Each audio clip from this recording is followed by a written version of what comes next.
said to his disciples, "Take care not to perform righteous deeds in order that people may see them. Otherwise you will have no recompense from your heavenly Father. When you give alms, do not blow a trumpet before you, as the hypocrites do in the synagogues and in the streets to win the praise of others. Amen, I say to you, they have received their reward. But when you give alms, do not let your left hand know what your right hand is doing, so that your almsgiving may be in secret. And your Father who sees in secret will repay you. When you pray, do not be like the hypocrites, who love to stand and pray in the synagogues and on street corners, so that others may see them. Amen, I say to you, they have received their reward. But when you pray, go to your inner room, close the door, and pray to your Father in secret. And your Father who sees in secret will repay you. When you fast, do not look gloomy like the hypocrites. They neglect their appearance, so they may appear to others to be fasting. Amen, I say to you, they receive their reward. But when you fast, anoint your head and wash your face, so that you do not appear to be fasting, except to your Father who is in heaven. And your Father who sees what is hidden will repay you." The Gospel of the Lord. Praise to you, Lord Jesus Christ. If you're wondering when we put the ashes on the forehead, it'll be after the homily. So however long the homily takes, right after that, you'll get the ashes. Okay?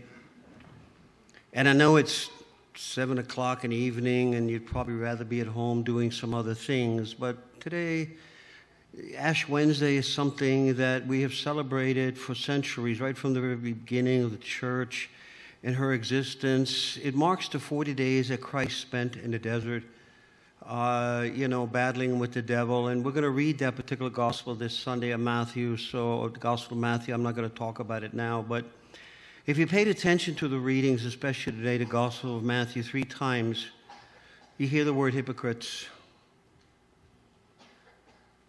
And you might think you know what it means to be a hypocrite.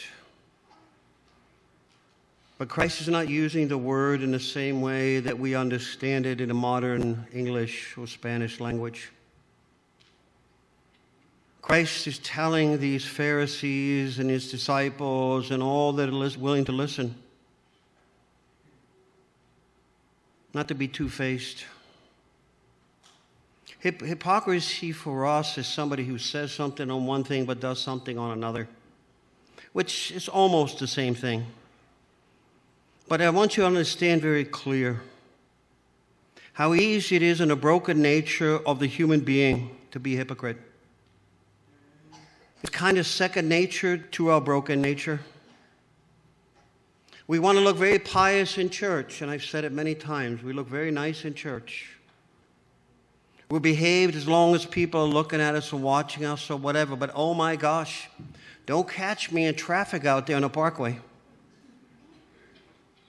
Because if somebody cuts me off in traffic, I'm going to give them the IQ sign, 1. I'm going to blow my horn to do something. You know what I mean? We look very nice here. Oh, if somebody cuts me off in the grocery store, and I'm next in line and somebody just happens, oh, can I just cut in? Hypocrites. Where is that Christian charity that we're supposed to practice?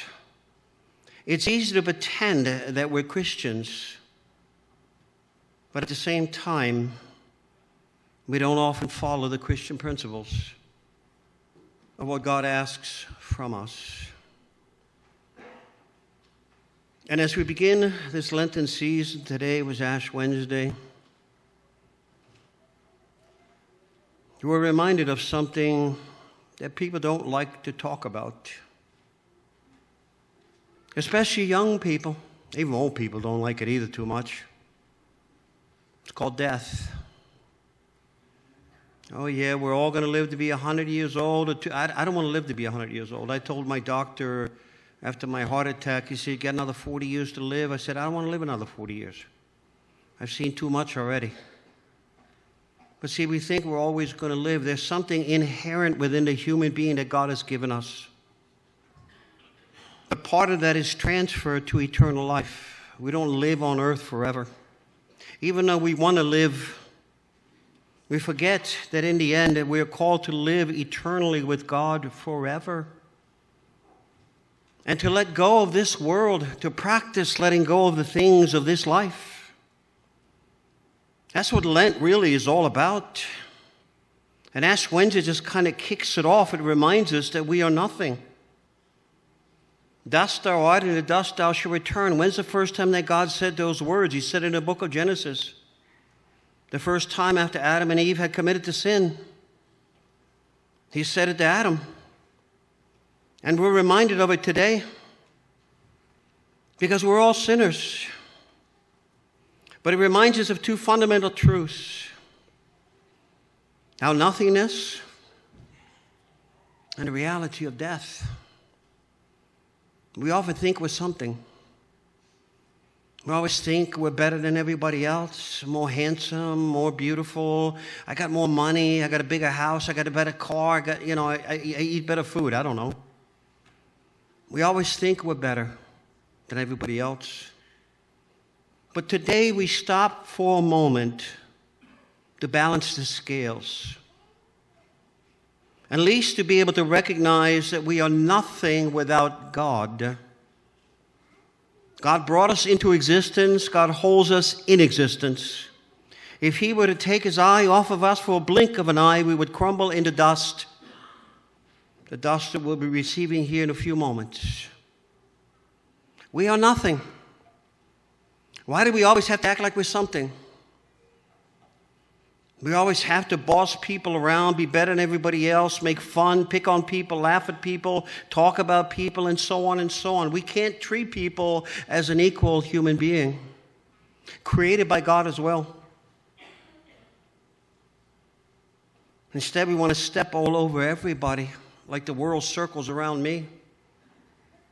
And today we're reminded it doesn't work that way. We're nothing.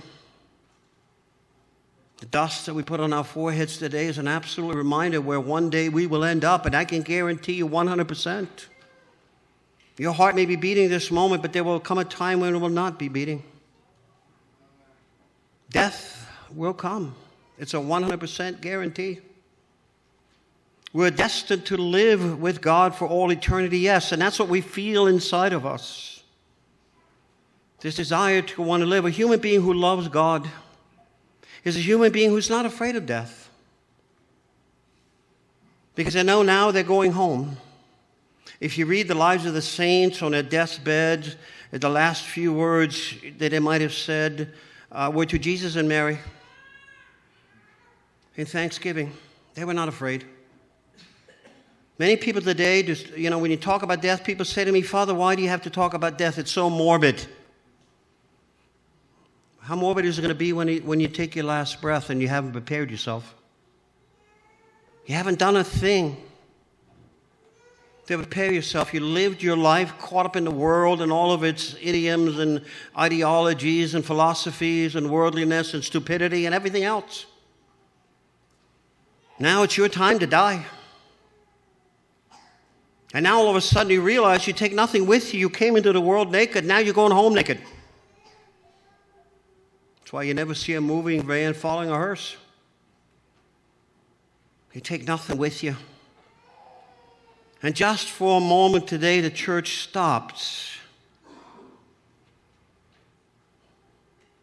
and gives us an opportunity to look at ourselves and to understand the reality of death itself that will come. And we need to take time to think about that. And I over the years, I've heard every excuse in the world why I don't want to think oh, no, Father, I got another 80 years to live yet. I don't want to think about death. I'll think about it later. But how do you know you're going to be here tomorrow? I had a lady come to me at the morning mass this morning. She was in tears. Because life is never guaranteed. The thief comes in the night. Life is never guaranteed. Any one of us could die at any moment. And she came up to me and she said, Father, your homily hit home. You were absolutely right. Last year I was at the funeral home burying my father. He had a long illness and he died. But what got me, while we were at the funeral service, my husband had a massive heart attack and died on the spot. totally unsuspected, totally unprepared. Father, you're absolutely right. Nothing is guaranteed. There are no tomorrows. If God doesn't will them to give them to me. When I go to bed every night, the saints tell us we should take time when the lights go out to think of the moment when the lights go out on our lives. How will we look before God? How will we stand before God in our selfishness, in our pride, in our egos? And God simply will say, out of my sight, I don't know you. We've made no preparation. Now is the time to be morbid. Now is the time to talk about it.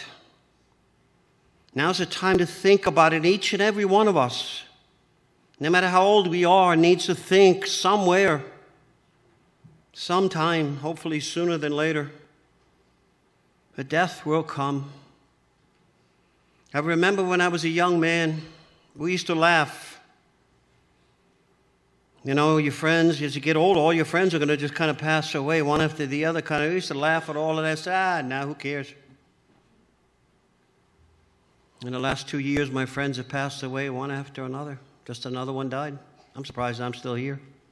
All the people I went to high school and junior high school and schools with and all that, they all died. So death comes. And we weren't even that old. They weren't even that old. So don't think for a moment because you're here today, you're going to be here tomorrow, because nothing is guaranteed. We need to place ourselves in the presence of God and be honest with God and look at ourselves and say, okay, if I were to stand before God today, how would I fare? If today, let's say you died and you stood before the judgment seat of Christ and God said to you, I will forgive you everything, except I will judge you on your very last day on earth. And I will judge everything of that last day to the minutest and smallest detail. Let's say we died today.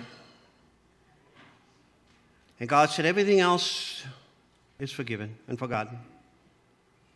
But I will judge you on this day. How would we fare? And our eternal salvation or eternal damnation depends on it. How would we stand before God? Has it been a day of prayer? Probably not. Has it been a day of fasting and abstinence? Probably not. Have I yelled and cursed at somebody? Probably. If somebody cut me off in traffic, I let them have it. Today, my day probably wasn't so good. I was angry at somebody, or I had a disagreement, an argument with somebody. Well, all that now counts in your judgment. And there's nothing you can do about it to change it. Nothing. What will you do at that moment? Say, oops. Give me another chance, Lord? No, that ain't going to happen either. Now is the time.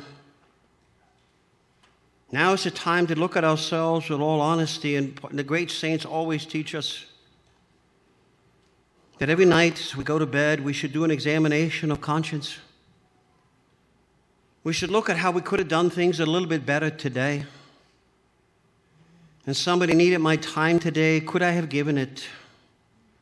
When somebody said something bad to me today, could I have absorbed it with charity and love? Without cursing at them? Without spitting on them? Could I have been kinder to my spouse and my children today? If I could do that every night before I go to sleep and make a promise to myself that tomorrow things will be different, I will be better tomorrow, then maybe your life will change. If you never do anything, if you never examine yourself, you never examine your conscience, for the rest of your life you will just get worse. You don't get better. We don't get better automatically unless we make an effort to get better. Getting worse kind of happens automatically. If I'm an angry human being, I just get angrier. If I'm a thief, I'll just steal more. If I'm a liar, I'll just lie more. If I'm an adulterer, I'll just be an adulterer even more. To be good is a practice. You have to do it. You have to force yourself in this broken nature of a beast that we are to do good and to be good. To the best of our ability, as our Lord God himself said, be holy as your Father is holy. Love the Lord your God with your whole heart, soul, mind, and being. How many of us are even trying to do that? People often come to me and say to me, Father, I know God has something for me to do. I don't know what it is. They say, I know. People don't want to hear that. How can you know? I don't even know. Yeah, but I do know. You're supposed to love the Lord your God with your whole heart, soul, mind, and being. Are you doing that? Oh, no, Father, I'm not talking about that. I said, there's nothing else to discuss. God doesn't need you to do anything if you don't love him completely with everything that you are. That's where we're heading. That's where Lent takes us. And the practice of Lent, the way we do it today, is not the way it was done over the ages. We don't even have the true understanding of Lent anymore. The little practices of not eating meat or skipping a meal today and Good Friday and so on, that's not it. In the Middle Ages, you fasted on bread and water for 7 weeks. And you fasted seriously. And then they had what they call was not Mardi Gras, but Fat Tuesday, where they ate fat. Everything that was fattening, whether it was butter, whether it was bacon, whether it was bacon grease, whatever it was, whatever to fatten themselves up. Fat Tuesday, it actually existed. It's actually a true word. Mardi Gras, I have no idea where that comes from. I have no idea where that debauchery comes from. But Fat Tuesday is a practice that we have had in the church for centuries. Because now we're preparing to fast. Now we're preparing to detach. If I cannot detach from the things that I eat every day, how can I detach myself from the things of this world? That's what Lent is all about, to practice detachment and letting go. And then after Lent, I don't go back to it. If I give up cursing, let's say, for Lent, I don't go back to it after Lent. I don't start cursing again. If I do that every year, one thing, and I might live another 30 or 40 or 50 years, imagine how much we will have changed. If every Lent we picked up one thing that makes us better and detaches us from the world and attaches us to Christ. When we die, we will no longer recognize ourselves, because we will have changed so much from all the other things that we've been attached to, including ourselves, because now we'll be attached to God. So as you begin this season of Lent today, on this particular day of Ash Wednesday, it's not a time for judging others. Stop. Don't judge other people. It's not your job. It's not my job. We have to look at ourselves. It's time to be honest with ourselves and stop lying to each other. Stop lying to myself. And I learned a long time ago, when people say things to me, that maybe there's a little bit of truth in it. And I pay attention. Maybe there's something I can learn. Instead of arguing, instead of being in a disagreement, there's something I can learn. And it doesn't matter how old we are. We can start today. That we can have a good Lenten season, a time of detachment. It isn't about getting rid of cigars and chocolates and all of that, but how about getting rid of that personality and character that people don't like? Because I don't get along with people, or people don't get along with me. I'm just using that as an example. Maybe because I cuss too much. Maybe I scream too much. Maybe I try to control others too much. There's so much we can work on. And to put a virtue in its place, like gentleness, kindness, and goodness, and so on and so on. That's what Lent really is all about. So find something that you can detach yourself from, whether it's something in your personality, your character, but it's something in your behavior. Maybe if you have the sin of gluttony, maybe you can move away from that. One of the beautiful things about the season of Lent, God pours out His graces upon those souls that are sincere, that really do want to give up and that really do want to change. So if you really want to do it, just ask God to help you. That's what the season of Lent is all about. But like anything else, most of us won't do anything. Because we tell ourselves there's nothing wrong with us, we're perfect. None of us is perfect, by the way. We all got things we can work on. So let us make an effort today as we think on Ash Wednesday. As I'm about to bless these ashes and put them on your forehead in the words that you will hear from me, remember, man is out of dust, and to dust thou shalt return. It isn't about collecting ashes on your forehead so you can look good for everybody else. Everybody knows you're a Catholic. It's a reminder to us of an absoluteness that will come, which is death. And we will crumble into dust. So use this opportunity today to search deep into your soul and see what it is that you can do and what you can offer to God and what you can ask God to help you with, to help you to understand your nothingness, to get rid of that pride, and to learn to understand the reality of death